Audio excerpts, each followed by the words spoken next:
যিনি তার নিজের স্ত্রীকে এটি করছেন তিনি ডাবল গুনাহ করছেন। একে তো একজন মুসলিমকে তিনি গালি দিচ্ছেন, দ্বিতীয়ত স্ত্রী যাকে আল্লাহ তাআলা বলেছেন, যার সম্পর্কে আল্লাহ বলেছেন ওয়া আশিরুহুন্না বিল মারুফ, তোমরা তোমাদের স্ত্রীদের সাথে সুন্দরভাবে দিনাতিপাত করো, সেটার লঙ্ঘন তিনি করছেন। এজন্য তার উচিত ইস্তেগফার করা, তওবা করা।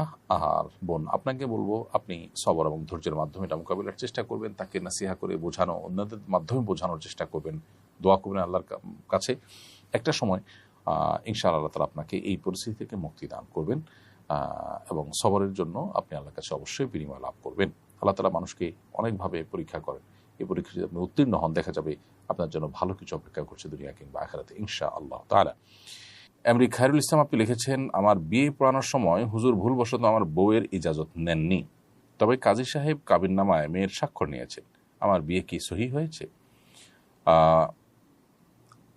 আপনার বিয়েতে যদি আপনার সম্মতি থাকে সেটা হলো সবচেয়ে গুরুত্বপূর্ণ বিষয়, এবং আপনি যদি প্রস্তাব দিয়ে থাকেন বা কবুল নিয়ে থাকেন, বলে থাকেন মুখে, যদি বিয়ের প্রস্তাব দিয়ে থাকেন অথবা প্রস্তাবের সম্মতি প্রকাশ করেন, কবুল বলে থাকেন, দুটা কোনো একটা করে থাকেন মুখে, তাহলে বিয়ে হয়ে গেছে। আলাদা করে ইজিন বা এজাজত নেওয়ার প্রয়োজন নেই। যদি আপনি মুখে কোনো কিছুই না বলেন, শুধু স্বাক্ষর করেন, তাহলে সেক্ষেত্রে বিবাহ বিশুদ্ধ হবে না, এ বিয়ে আবার পড়াতে হবে। আমার বোন ঢাকায় পড়েন, বাবাকে নিষেধ করলেও উনি বারণ করেন না। নারী শিক্ষার্থী দূরে একা পড়ালেখা করতে পারবে কিনা?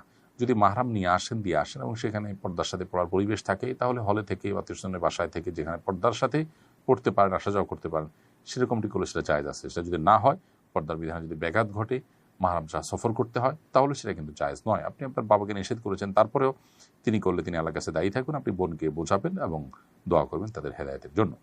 আমি আমার শ্বশুরবাড়িতে থাকি না, স্বামীর সঙ্গে তার কর্মস্থলে থাকি, মাঝে মধ্যে শ্বশুরবাড়িতে বেড়াতে আসি, শ্বশুরবাড়িতে এলে নামাজ কসর পড়তে হবে কিনা?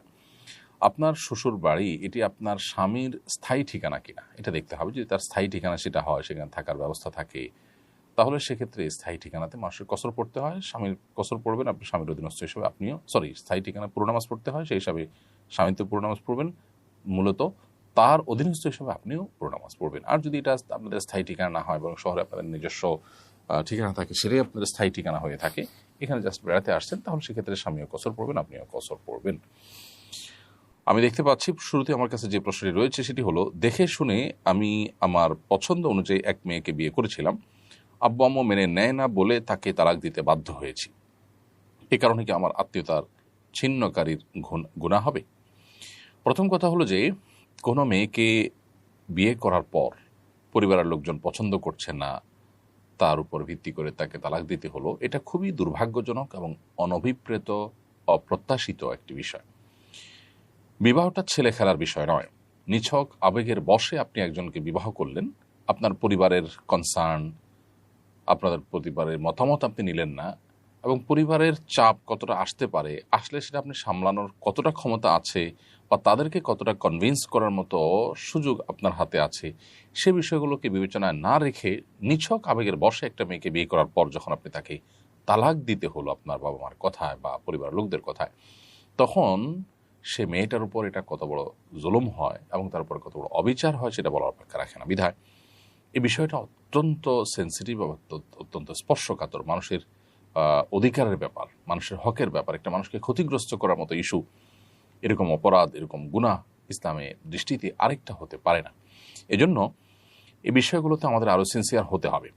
বাবা মা যদি কোনো যৌক্তিক কারণে আপনাকে তালাক দিতে পারেন, যেখানে দেখা গেছে যে আপনি হয়তো খুবই দিন বিমুখ একটা মেয়ে বিয়ে করেছেন, যার ফলে আপনার ভবিষ্যৎ প্রজন্মের ভবিষ্যৎ অন্ধকারের মধ্যে পড়তে পারে, সেরকম যৌক্তিক কোনো গ্রাউন্ড থেকে তারা যদি আপনাকে তালাক দেওয়ার নির্দেশ না দেন এবং সেটার কারণে আপনি তালাক দিতে হয়, সেটা ভিন্ন কথা।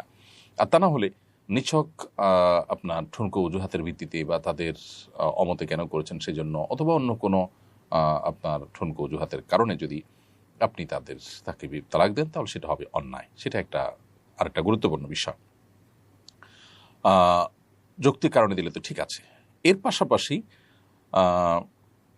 আত্মীয়তার ছিন্ন করার যে বিষয়টা আপনার মূল প্রশ্ন, সেটি অবশ্য এখানে কার্যকর হবে না, কারণ রক্ত সম্পর্কীয় আত্মীয় যারা আছেন তাদের সাথে সম্পর্ক ছিন্ন করার ব্যাপারে শরীয়ত আমাদেরকে গুরুত্ব আরোপ করেছে এবং সেখানে সম্পর্ক ছিন্ন করাটা হারাম। কারোর সাথে বিবাহ বন্ধনে আবদ্ধ হয়েছেন, তার সঙ্গে যৌক্তিক কারণে, শরিয়া গ্রাহ্য কারণে যদি তালাক বা বিচ্ছেদে যেতে হয়, তাহলে এটাও তো এক প্রকার আত্মীয়তার সম্পর্ক